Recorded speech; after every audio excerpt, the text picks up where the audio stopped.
kanalıma hoş geldiniz. Ama kimin kanalına? Tabii ki Gorgeous YouTube kanalına, yani annenin kanalına hoş geldin kuzum. Ne yapıyoruz bugün? Bugün kedimiz için Yağmuşa. evet Chunky blanket, yani basket yapacağız. Nasıl diyebiliriz? Kalın iplerle, kadife kalın iplerle, Lady Yarn'ın ipiyle bir sepet uyku yapacağız. alanı hazırlamaya çalışacağız. Siz de bizle birlikte örmek isterseniz videonun devamını izlemeniz yeterli efendim.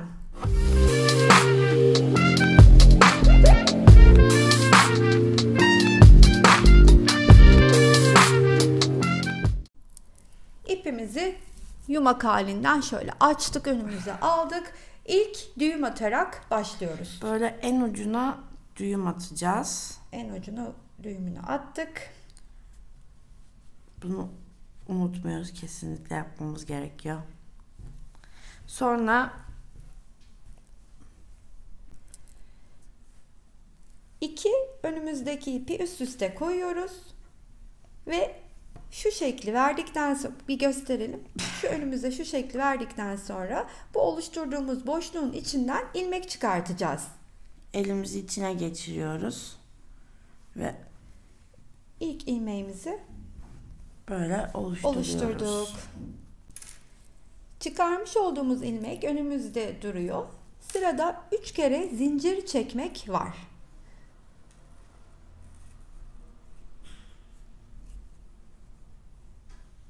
İki ve 3. Bir daha gösterelim burayı istersen. Çünkü şu tarafa doğru biraz daha. Evet. Şimdi önümüzde dururken nasıl yapıyorduk Göksel'ciğim? Şimdi bunu yaptığımız ilmeği ya da oluşturduğumuz ilmeği. Bunu elimize alıyoruz. Yanındaki ipi de, burada duran ip, içinden geçiriyoruz. Aynı bu şekilde. Bu bizim birinci zincirimiz. Böyle. Bunu isterseniz daha da küçültebilirsiniz eğer ilmeğinizi küçük tutarsanız. Sonra tekrar bunu alıp böyle içinden geçiriyoruz. Bu bizim ikinci ilmeğimiz. 3 tane ilmek olana kadar bunu yapıyoruz. Zincir olana kadar, pardon. Tamam, 3 zincirimiz oluştu. Çektiğimiz 3 zincir önümüzde. Şimdi devamını getirmek için buradaki boşluğumuzu alacağız. Bunu elimizin içine geçiriyoruz. Burada 3 zincirimiz vardı. Şimdi yapmamız gereken şey ikinci zincire değil ama ilk çektiğimiz zincirin içine girmek. Yani ikinci derken çektiğimiz zincirde bir yanına atlıyoruz. Burası ilk değil, ördüğümüze buraya gidiyoruz. Evet. Şimdi elimi ben bunun içine sokuyorum. 2 parmağımı da ilk zincirin içinden geçiriyorum. Şimdi yapmamız gereken, buradan ipimizi alıyoruz ve ilk zincirimizin içinden geçiriyoruz. Şimdi elimizin üstünde 2 tane bu şekilde ip olması gerekiyor. Sonra bu elimizin üstündeki iplerin içinden tekrardan ilmek çıkartıyoruz.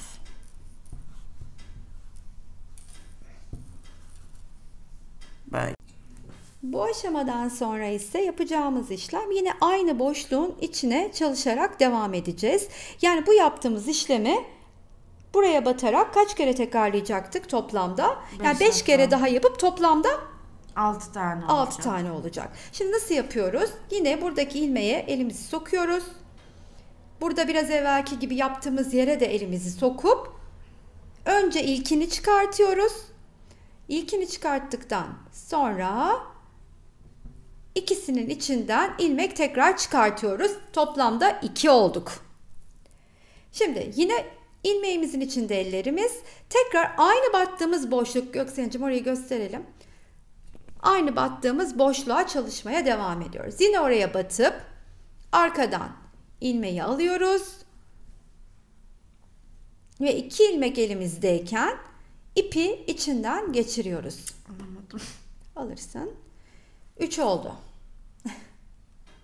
3 oldu, unutmayalım. Tekrardan aynı boşluğun içindeyiz. Yine ilmeği çıkarttık. Ve içinden geçirdikten sonra 4 olduk. Son 2'de sıra. Tekrar elimizi soktuk, ilmeğin içine battık, ipi çıkardık. 2 ilmek elimizdeyken içinden ipi geçirdik ve sonuncuyu yapacağız şimdi. Yine ilmek elimizde, içine battık. İpler biraz zor geliyor, evet. İçinden çıkarttık. İçinden ipi de geçirdikten sonra, evet, 6 taneye tamamladığımızda önümüzde şöyle minnoş bir çiçek görüntüsü diyebiliriz. Bir yuvarlak. Yani ilk sırayı aslında tamamlamış olduk. İlk sıramız bitti. Şimdi yer belirlemek için ilk sıranın sonuna klipsimi takacağım. Böyle. Bu klipsi taktıktan sonra Göksel'cim yine ikinci sıraya geçtiğimizde aslında her boşluğa 2 sık iğne çalışacağız, evet. Ama farkı arkadaki ilmeklerden batacağız. Evet. Yani arka ilmekleri şöyle gösterelim mi? Şunu mesela elime aldığımda battığım yer arkadaki, atıyorum. Şimdi burası ya normalde 2 ilmeğimiz bizim. Sadece bu arkadan alacağız. Şöyle göstereyim. Ben yapayım mı bunu Göksel'im? Heves ettim ha. Şunu birazcık sıkılaştırsam. Sıkılaştırayım. İlmeğim biraz bol kaldı. Hı-hı. Onun da içine batıyorum. Önce ilkini çıkartıyorum değil mi böyle? İlkini. Hı-hı. Sonra ikisinin içinden bir daha geçiriyorum. Evet. Sonra aynı boşluğun içine bir tane daha yapacağız. Yani bu sırada aslında 2 katına çıkaracağız yaptığımız. Yani alttaki 6 bu sırada 12 olacak. Bunun için aynı boşluğa yine batıyorum. Yine ilmeğimi çıkartıyorum. Bakın çıkarttım. İlk onu örüyorum. İlk bu çıkarttığım ilmeği öreceğim değil mi?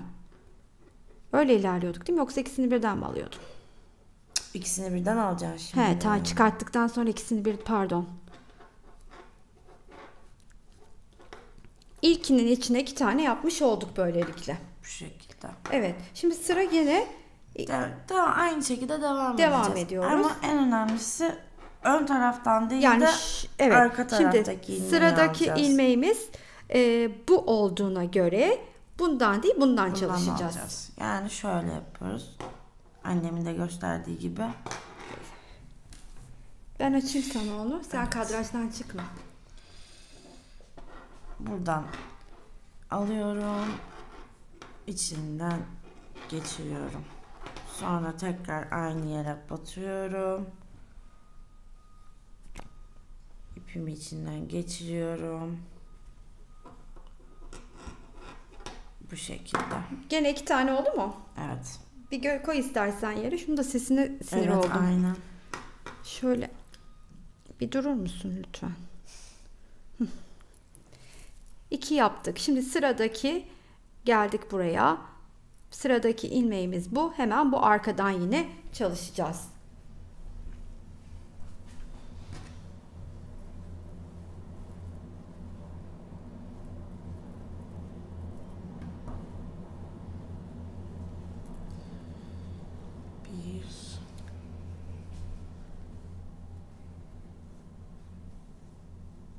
Ve biz bu sıranın sonuna kadar bu şekilde ilerleyelim. Yani ne yapalım? Her ilmeği bir daha gösterelim. Her ilmeğin arkadan batarak 2 tane sık iğne çıkartıp geliyoruz. Şimdi sonuna kadar aynı işlemi tekrarladım. Klipsimi buradan alıp yaptığım son ilmeğin arkasına takıyorum. Evet, bundan sonra da yine aslında aynı ilmeklerin arka tarafına batarak ilerlemeye devam edeceğiz. Ama tek bir farkla bu defa 2 tek bir çift. Bir tekli trabzan. Tekrar yani sık iğne dediğimiz 2 tane, bir sık iğne, bir sık iğne, 2 tane sık iğne. Bir sık iğne, bir sık iğne, 2 tane sık iğne mantığıyla da bu sırayı örmeye başlayacağız. Şimdi ilmeğimin içine gireceğim. Gene arkasından alarak. Annemin de dediği gibi ilkinin içinden sadece bir kere yapacağım bu işlemi. Sık iğneyi yani. Sık iğneyi. Şimdi bir kere yaptık. Şimdi diğerine geçiyoruz. Buraya bir yanına batacağım. Aynı şekilde. Birazcık ip uzatır mısın anne? Yani ilk 2 ilmeğin içi bir sık iğne artı öbürüne bir sık iğne, birer birer ilerledik buraya kadar. Şimdi buraya ikisine de bir tane yaptım. Şimdi üçüncüye sıra geldiğinde de içine battığımızda aynı işlemi yapacağız aslında ama sadece bir tane değil 2 tane yani yapacağız. 2 sık iğne yapıyoruz. Ne yapıyoruz o zaman? 2 tek bir çift olarak da bu sırayı devam ettireceğiz. 2 tek bir çift. Şimdi bu ikinci mi? Evet, ikincisini de aldım. Tekleri yapacağız. Şimdi 2 boşluğun içine şöyle. Şunun sesi beni çok iğrenç. Ben yine yapayım anneciğim. Hadi devam kuzum. Şimdi tekrardan buraya. Teklilerdeyiz. 2 tek. Evet. Böyle. Yeniden diğer ilmeğe geçtik. 2 tek tamamlandı. Şimdi aynı boşlukta çiftimizi yapacağız. Ve biz bu şekilde başladığımız noktaya kadar devam ediyoruz. Şimdi gene ilk işlem olarak klipsimi değiştirmekle, yani bittiğim yere geri takmakla başlıyorum. Bu çünkü bir sıraya çıkarken arkadaşlar önemli. Nerede kaldığımızı tabii görmek kalın iple için. Çalıştığımız için karıştırma, yani ilmekleri karıştırabiliriz. Siz de mutlaka bir klipsle, eğer evinizde büyük bir klips yoksa mandal tokalarla da aynı işlemi yapabilirsiniz. Şimdi bir sıraya çıkacağız. Bunun buradaki tek fark şu olacak. Gene aynı şekilde işleme devam edeceğiz. Buraya ilk ilmeğimize tek olarak batacağız. İkinci ilmeğimizi de tek yapacağız. Üçüncü de bu sefer 2 tane değil, tekrar tek yapıp dördüncü de çift batacağız. Evet, yani 3 tek bir çift olacak. Sık iğne ile devam ediyoruz.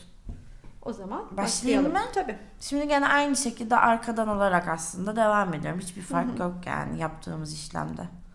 3 kere 1 3 boşluğa 3 tane sık iğne yapıyoruz. 2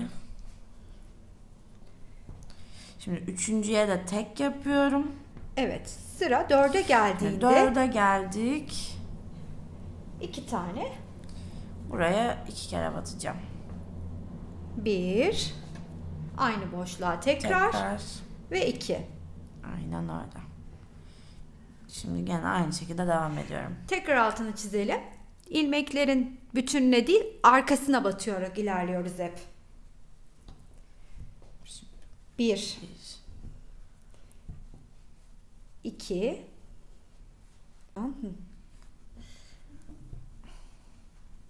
da 3 tek tamamlandı. Şimdi yanına çiftimi batacağım. 1 aynı deliğe, boşluğa 2 tane. Yani biz böyle 3 tek 2 çiftle devam ediyoruz sık iğnelerimizi sıranın sonuna kadar. Bu sıranın da sonuna geldik. Sizin de ilmeklerinizin burada tekte bitmiş olması gerekiyor. Yani 2 çifti örüp bir teki ördüğünüzde sayılarınız doğru ilerlemiştir. Şimdi bunu çıkartıyoruz. Bir süreliğine buna ihtiyacımız yok. Bu aşamadan sonra aslında yer kısmını, yani minder olarak kullanılacak kısmını tamamlamış oluyoruz. Şimdi aslında yapmamız gereken şey duvarlarını örmek olacak. Yani yukarıya çıkaracağız bunu. Onun için de şuna ihtiyacımız var. Şunları yapacağız. Yine aynı şekilde devam edeceğiz ilmeklerimizi içinden örmeye. Fakat bu sefer artık tek arkadan olanı değil, ikisini birden alacağız. Bunu yaparken de dikkat etmeniz gereken şey iç taraftan, yani buradan girmeniz gerekiyor. Bu şekilde olması gerekiyor. Şimdi anlattığım şekilde örmeye devam edeceğim. Gene elimin içine aldım ilmeğimi. Buraya ilk boşluğuma gene batıyorum. Dediğim gibi iç taraftan ikisini birden alarak içinden ipimi geçiriyorum. Gene elimin üstünde 2 tane oldu. Bunların içinden geçiriyorum. Şimdi klipsimi alıp buraya batıyorum ki nerede başladığımı göreyim diye birazdan. Şunu da şuraya sokayım. Aynı bu şekilde devam ediyorum. Bunları yaparken de gene ne diyorduk anne, buna sık iğne miydi? Sık iğnelerimizi tek tek olarak yapıyoruz. Çift, yani şuradan batıyor, bakın tekrar göster Göksel'in. İç taraftan. Şunun bu iç kısmından İkisini batıyoruz. birden alarak bu şekilde batıyorum. Gördüğünüz üzere. İp zor geliyor zaten. Şimdi her ilmeğin içine aynı işlemi yaparak sonuna başladığımız yere kadar sık iğneleri örmeye devam edeceğiz. Şimdi bu sıramızı da bitirdik. Gördüğünüz üzere zaten böyle bir sepet evet. Sepet şeklini de aldı, böyle yukarıya doğru çıkmaya başladı. Şimdi gene ben klipsimi alıp buraya takıyorum ki son sırayı büyük ihtimalle yapacağız. İpim az kaldı. Son sırayı yaparken nerede biteceğim belli olsun diye. Evet, şimdi ipimiz az kaldı dediği gibi Gökselin'cimin, muhtemelen biz bir duvar sırası daha öreceğiz. Bakalım gidişata göre bitirmiş olacağız yağmuşumuzun sepetini. O zaman başla Gökselin'cim ikinci sıraya da. Bu aslında şunu ben bir saklayayım ilk önce. İhtiyacımıza kalmadı aslında ama tamam. Doğru, ama yerimizi bilelim. Evet, saklayacağım yeri bileyim. Şöyle bu sırada da aslında ilk sıradaki gibi aynı şekilde devam edeceğiz. Başla. Hiçbir farkı yok. Gene az önce anlattığım gibi ikisinin içinden geçiyorum ve her birinin içine sık iğnemi yapıyorum. Bu kadar.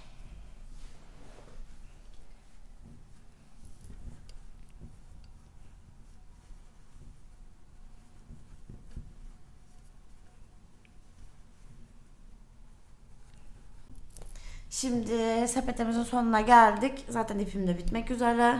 Yani aslında bir tane daha ip olsa biraz daha tabanı hani büyük tutulup duvarları da daha yüksek yapılabilirdi. Ama Tabii bizim yağmuşumuz daha küçük olduğu için onun için yeterli. Sizler 2 tane iple de çalışabilirsiniz. Bu size bir bilgi olarak bırakalım istedik.